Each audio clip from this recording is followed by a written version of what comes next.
What would you do if someone stole the seat you paid for and the airline told you to move? Picture this. You've just finished a grueling week of meetings, the kind where your phone never stops buzzing, your calendar is stacked from sunrise to sundown, and even your coffee feels like it needs coffee. That was the week David Langston had in Phoenix, Arizona. He was ready to shut it all off. No calls, no emails, just him, a window seat, and a few hours of silence before finally making it home to Dallas. Except this wasn't going to be that flight.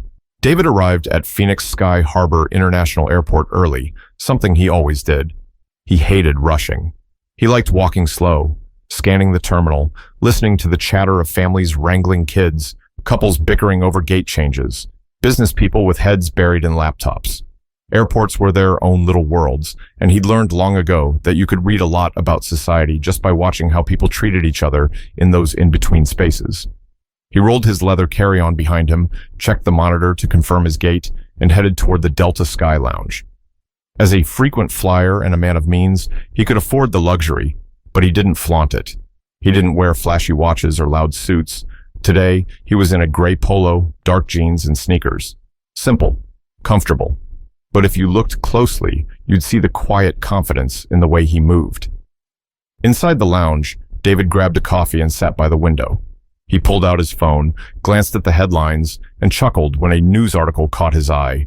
Something about an airline CEO apologizing for overbooking fiascos. He shook his head. "They never learn," he muttered under his breath. 10 minutes later, his phone buzzed with a boarding alert. He drained the last of his coffee, adjusted his jacket, and made his way toward the gate. Boarding had just started, and as usual, people were crowding the lanes, even though their groups hadn't been called yet. He sighed, tightened his grip on the handle of his carry-on, and scanned the boarding area.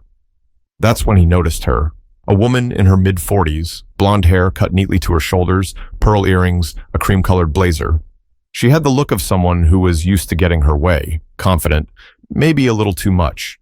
She was standing near the first-class line, glancing down at her phone, occasionally tapping her foot impatiently. David didn't think much of it. Just another passenger, eager to get on board. When his group was called, David stepped forward, handed his phone to the gate agent, and was waved through. He walked the jet bridge calmly, grateful to be minutes away from sitting down. His first-class seat, 2A window, was waiting. That seat wasn't just a piece of fabric to him. It represented something earned. Long hours, late nights, sacrifices. He had built his tech company from scratch, endured skepticism, fought through barriers. And now, that seat was his small piece of peace. But peace, as he was about to find out, was not on the menu today. Because when David stepped onto the plane and turned toward his row, his seat, 2A, was already occupied. And not by accident. But before we get into that heated moment, let's sit with David for a second longer, because the real storm is only beginning. David paused in the aisle, blinking once as if his eyes had played a trick on him. Row 2, window seat. His seat. But sitting there, already settled with her handbag tucked neatly against the side and a glass of sparkling water in hand, was the same woman he'd noticed at the gate. She looked up, gave him a polite half-smile, and then went back to scrolling on her phone. No hesitation, no sign of realizing she was in the wrong spot. David cleared his throat. "Excuse me," he said calmly. "I think you might be in my seat." "That's 2A, right?" The woman glanced at him again, her smile tightening. "I'm in 2A, she replied confidently, as though the conversation was already over. David tilted his head slightly, keeping his voice even. "I don't think so. My boarding pass says 2A. You might want to double-check yours." For a split second, she hesitated, but then her posture stiffened. She held up her phone with the mobile boarding pass displayed. "It says 2A right here," she announced, loud enough for the man in the aisle behind David to raise an eyebrow. David leaned closer. He didn't want to cause a scene. He studied the screen quickly, except it didn't say 2A. It clearly said 3C, middle seat, a completely different row. He took a breath. "That says 3C, not 2A. The woman frowned, as if she hadn't heard him correctly. Then she chuckled softly, the kind of laugh people use when they think the other person is being ridiculous. No. That's not right. I always fly in 2A. David blinked again. "Always?" Seats don't come assigned to people for life. They change every flight. She crossed her arms, phone still in hand. Look, maybe they made a mistake when they printed the ticket. But this is my seat. By now, a couple of first-class passengers were watching, their eyes darting between David and the woman. The air in the cabin grew heavier, like everyone was holding their breath. David kept his composure. He had learned early in life that raising his voice often worked against him, no matter how justified. Calm, deliberate words carried more weight. Ma'am, I don't want to argue with you, but the boarding pass says 3C. My ticket says 2A. I'd appreciate it if you could move so we can all get settled. Her lips pressed into a thin line. Well, maybe you should sit in 3C then. Problem solved. That did it. A murmur rippled through the cabin. Someone whispered, "That's not how it works." Another shook his head in disbelief. David straightened up, his hand tightening on the strap of his bag. He thought of all the times in boardrooms when he had to fight to prove he belonged, when people assumed he was someone's assistant instead of the founder, when respect had to be wrestled from those who gave it freely to others. This felt like another one of those moments, small on the surface, but carrying the weight of 1,000 past slights. He leaned in slightly, his voice firm but not raised. With all due respect, I paid for 2A. That's my seat. I'm not moving. Before she could answer, a flight attendant appeared, smiling too brightly, the kind of smile used to calm tense passengers. Is there a problem here? David exhaled slowly. Yes, this woman is sitting in my seat. The attendant looked between the two of them, then at the boarding passes, and for a moment, David caught it. The hesitation, the flicker in her eyes, the unspoken calculation about who she believed first. But instead of resolving it quickly, the attendant's next words only made things worse, and the tension in the cabin ticked up another notch. The flight attendant, a woman in her early 30s with a name tag that read Kelly, leaned slightly toward Caroline first. Ma'am, can I see your boarding pass again? Caroline handed over her phone with a sigh, as if the whole ordeal was beneath her. I already told him, she said, gesturing toward David. This is my seat. Kelly studied the pass. Her smile never faded, but there was a pause before she spoke. Okay, it looks like your seat is 3C, not 2A. David nodded, finally, some clarity. But Caroline didn't budge. She tilted her head and gave Kelly a look that said, You know I'm right, don't you? That must be a mistake. I always sit near the front. I booked first class weeks ago. Kelly kept her professional tone. Yes, ma'am, 3C is also in first class, but 2A is assigned to this gentleman. She turned toward David. Sir, can I see your boarding pass as well? David handed it over without hesitation. Kelly scanned it, then returned it to him with a polite nod. Yes, 2A is correct. Case closed. Or so it should have been. Caroline's smile vanished, replaced by a sharp edge. I don't understand. Why should I move? I'm already comfortable here. Can't he just take 3C? It's not a big deal. David felt a familiar pressure building in his chest, the kind that came from years of having to justify his presence in spaces he'd worked hard to enter. He glanced at Kelly, waiting for her to set things straight, but instead of insisting Caroline move, Kelly hesitated. Well, she began softly, maybe, just for today, you could take 3C, sir. That way we can keep the boarding process smooth and avoid any delays. The words landed heavy. A few passengers shifted in their seats, eyes wide. Everyone knew what had just happened. Kelly was siding with convenience over fairness, and Caroline's entitled smile had returned instantly. David stared at Kelly, then back at Caroline, then at the passengers who were watching closely now. He took a breath, steady, deliberate. So, let me get this straight, he said slowly, his voice low but carrying. She takes my seat. You confirm it's mine. And instead of asking her to move, you want me to leave? Kelly's smile faltered. I'm just trying to make this easier for everyone. Caroline cut in, emboldened. Exactly. Why make a fuss? It's just a seat. You'll still be in first class. David tilted his head. It's not just a seat. It's about respect. I followed the rules. I paid for this spot. And now you're telling me it doesn't matter? The silence in the cabin thickened. A man across the aisle muttered, He's right. A woman in the back added, This isn't fair. But Caroline crossed her arms, digging in. I've been a loyal Delta customer for 15 years. I don't think one little mistake should ruin my flight. David let out a dry laugh. Funny, I've been a loyal customer too.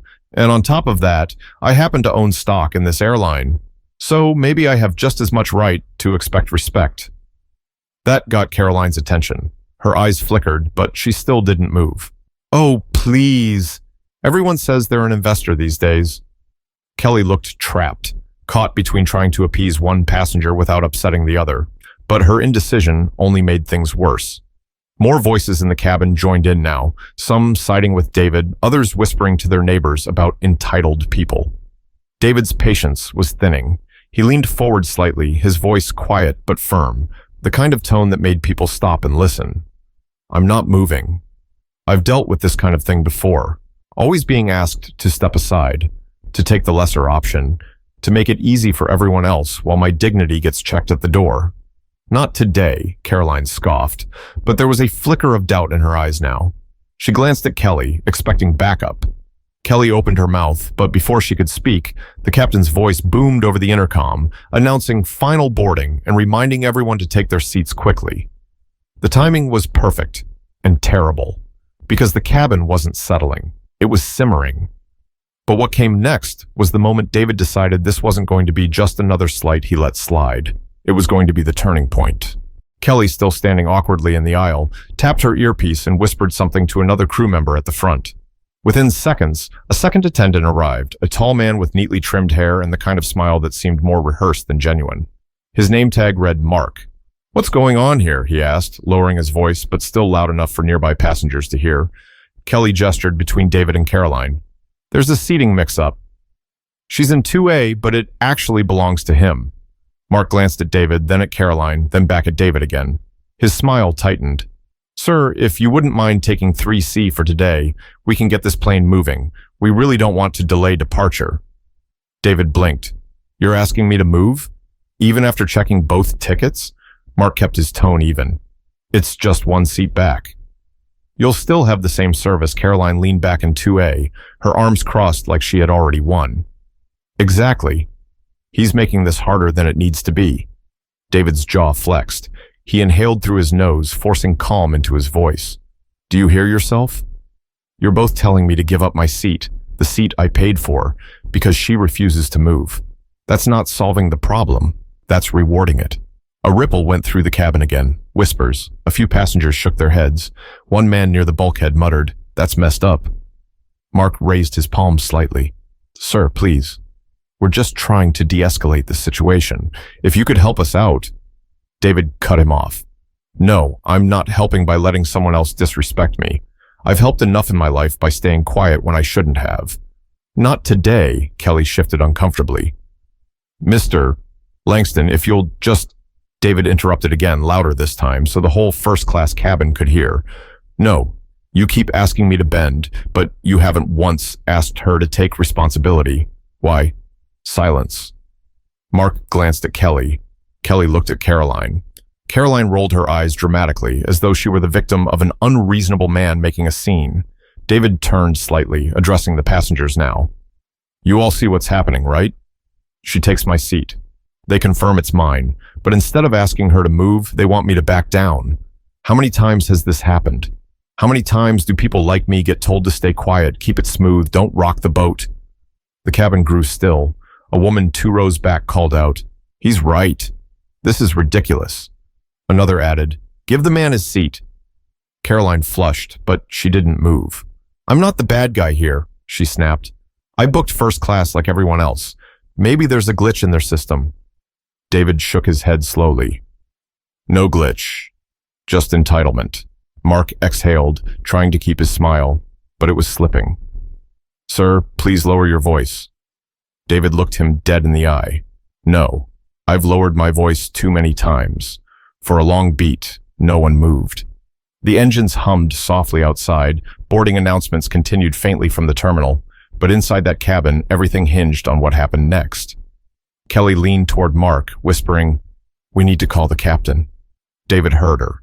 He set his carry-on gently in the overhead compartment, slid his jacket off, and took a seat, right in 2A. Caroline gasped, indignant. You can't just... David raised a hand. Watch me. But this wasn't just about a seat anymore. It was about what David chose to do next, and how one decision would flip the entire flight on its head. The air in first class was tense. Caroline's voice pierced it like a needle. This is unacceptable. He just sat down in my seat. Are you going to let him get away with that? Mark's jaw tightened. He crouched slightly, speaking to David as though coaxing a child. Sir, if you don't cooperate, we may have to involve the captain. David leaned back in 2A, his seat. His tone was calm, but there was steel in it now. Do what you need to do. I'm not moving. Passengers held their breath. Some shifted uncomfortably. Others leaned forward, invested in every word. Caroline, flustered, grabbed her phone as if preparing to record the entire thing. David turned his head toward her. Go ahead. Record it. Let's show everyone how this airline treats its paying customers. Caroline's eyes narrowed. You're being aggressive. David laughed softly, not out of humor, but disbelief. Aggressive? For asking to sit in the seat I bought? That's what we call flipping the script. You take what's mine, then call me aggressive for standing my ground. Kelly looked uneasy. She whispered again to Mark. He nodded, then walked briskly toward the cockpit. David knew what was happening. They were about to escalate it further, but that didn't bother him. In fact, he welcomed it. He'd reached his breaking point long before he boarded this flight. Countless meetings where his ideas were stolen. Countless interactions where strangers assumed he couldn't possibly be the one in charge. Countless microaggressions brushed off as jokes. And now, this. Enough. The captain emerged moments later, tall, with salt and pepper hair and an air of authority that silenced the whispers in the cabin. His name tag read, Captain Reynolds. He approached slowly, scanning the scene. What seems to be the problem? Mark jumped in quickly. Sir, we have a seating dispute. The gentleman is refusing to take 3C. The lady insists she's in 2A. The captain's eyes flicked to David, then to Caroline, then to Kelly. He crossed his arms. Boarding passes. Both David and Caroline handed theirs over. The captain studied them carefully. Then he looked up. Seat 2A belongs to Mr. Langston. David gave a small nod. Finally, someone had spoken the obvious truth, but Caroline wasn't finished. This is ridiculous. I always sit here. He could just move one row back. Why can't he cooperate? Captain Reynolds handed the passes back, his voice firm. Because it's not his job to fix your mistake. It's yours to move. Gasps and murmurs of approval rippled through the cabin. David felt a flicker of relief, but it didn't last, because Caroline leaned forward, lowering her voice as though she were confiding in the captain. Are you really going to let him cause a scene? Think of the other passengers. We'll be late. David caught every word. His chest tightened again, but not from anger this time, from clarity. This wasn't just about her. It wasn't just about one flight attendant's hesitation. It was about a system that always asked him to compromise, him to move aside, him to shrink for the sake of everyone else's comfort. He stood up slowly, drawing every eye in the cabin.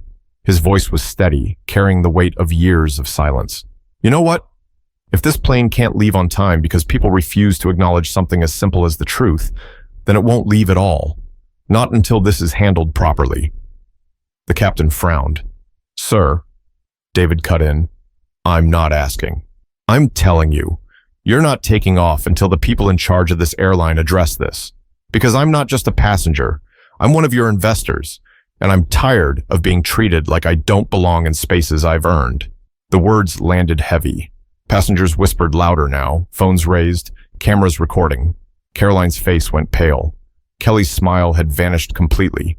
Even Captain Reynolds looked caught between protocol and shock. David lowered himself back into 2A, calm as ever. So go ahead.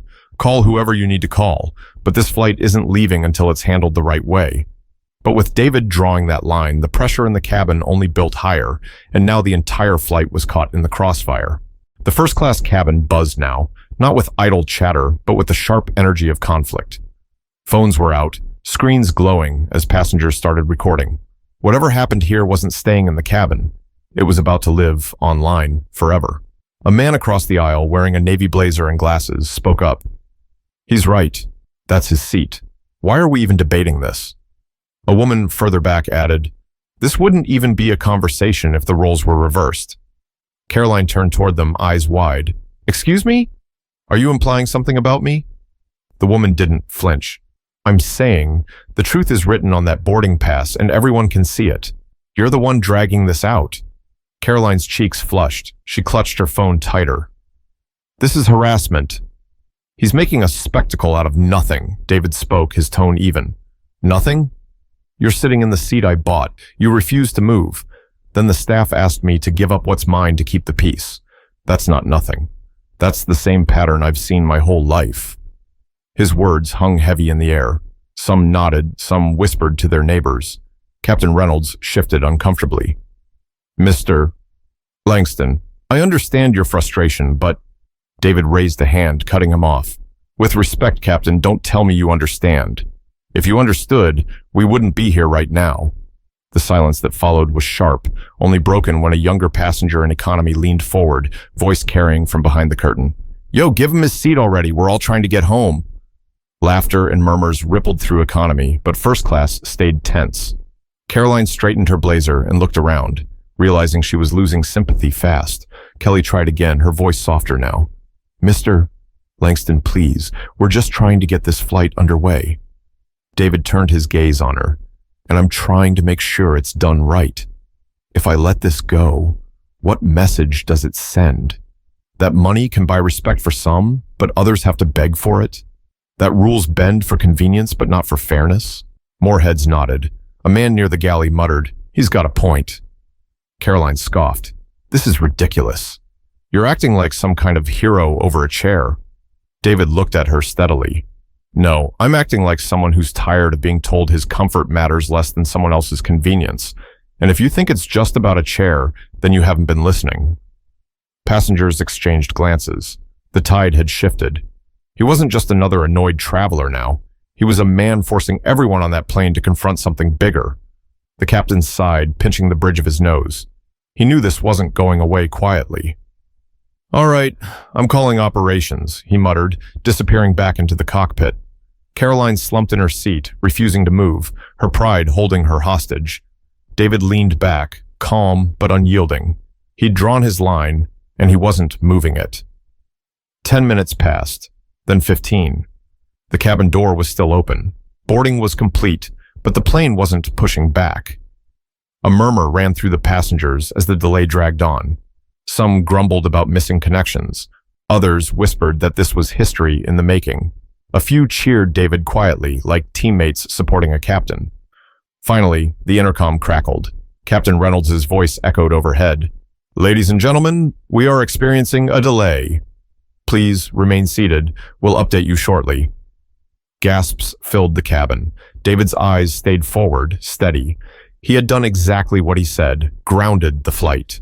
But the real showdown was still to come, because airline management wasn't about to let this play out without stepping in. The cabin door swung open again, and two new figures stepped inside. They weren't flight attendants. They weren't pilots. They were from the airline's ground operations, management. One was a woman in a navy pantsuit with a badge clipped to her pocket. The other, a man with a tablet tucked under his arm, eyes sharp and already scanning the situation. The woman spoke first. Good evening, I'm Angela Ruiz, operations manager for Delta here in Phoenix. We've been made aware of a dispute involving seat assignments. We're here to resolve this quickly. Caroline perked up, straightening as though salvation had arrived. Finally! Thank you. This man has been refusing to move. He's holding up the whole plane. Angela didn't respond right away. She held out her hand. Boarding passes, please. David handed his over without hesitation.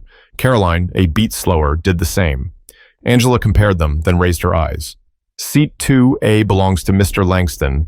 Seat 3C belongs to Ms. Whitmore. The cabin exhaled. Passengers murmured again, this time louder.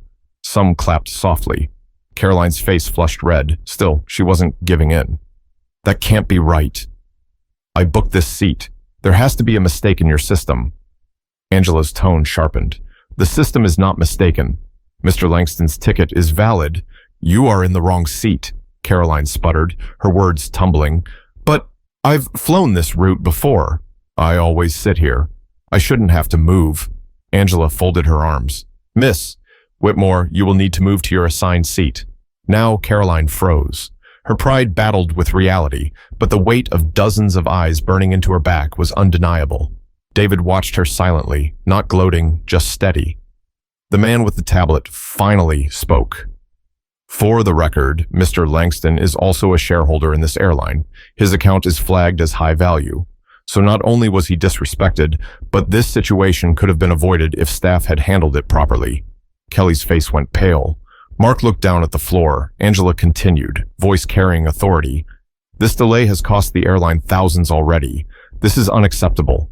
Miss Whitmore, move to your assigned seat immediately, or we will remove you from the flight.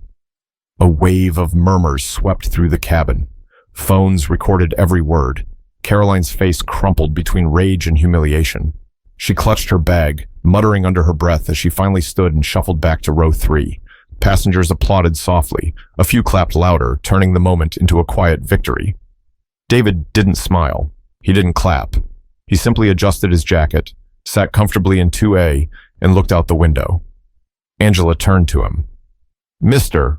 Langston, on behalf of Delta, we deeply apologize.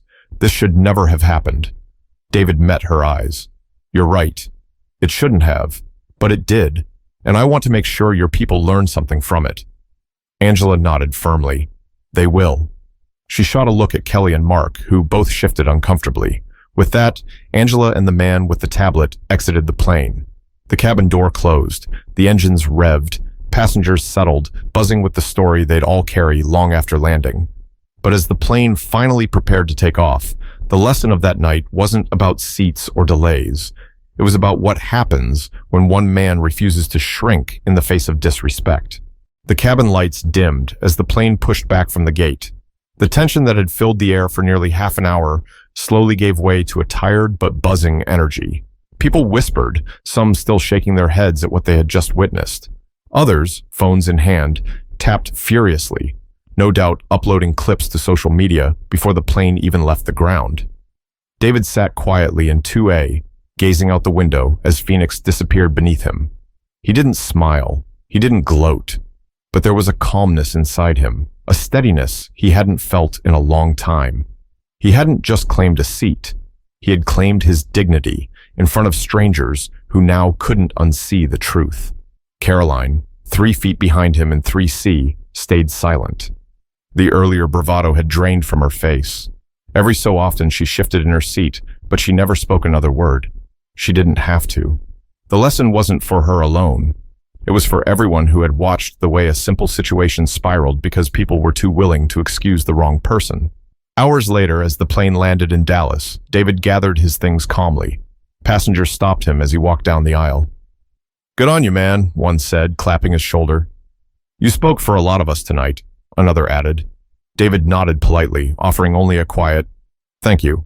He didn't need applause. He needed change. Outside the terminal, he pulled out his phone and drafted an email. Not to friends, not to family, but directly to the board of directors of the airline where his voice carried weight. He wasn't asking for an apology. He was demanding accountability, training, structural changes. Because if it happened to him, it could happen to someone else who didn't have the platform to fight back. This wasn't about a chair in the sky. It was about respect, fairness, and the courage to stand firm when it's easier to stay silent. The truth is, life will hand you moments where shrinking feels safe, but standing tall is necessary. Where giving in keeps the peace, but drawing a line changes the game. David's decision to say, "not today," grounded more than just a plane. It grounded an entire room of people in the reality that respect must be given where it's due. And that's the takeaway. Sometimes the fight isn't about what's in front of you. It's about everything that came before it and everything that will come after. So the next time you're faced with a situation where you know you're in the right, ask yourself, will you shrink to make others comfortable, or will you stand, calmly but firmly, for what's yours? If this story made you think, share it with someone who needs to hear it. Respect shouldn't be optional, and silence shouldn't be the price of peace.